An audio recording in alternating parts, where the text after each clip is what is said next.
So this is not concrete. You might have noticed. This is structural floor space. So it's a plywood floor that goes over about typically between 18 and 3 feet of space between this and the dirt below it.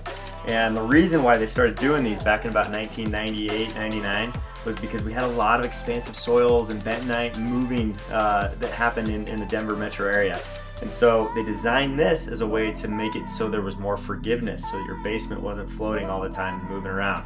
So it was a great concept. It makes it so it's flat. You don't have issues with settling, with that sort of thing.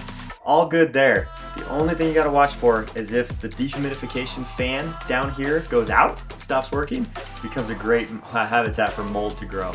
So just keep an eye on your fan, make sure that's running, and this is a great system that they ran from about 1998 to 2004 in a lot of homes.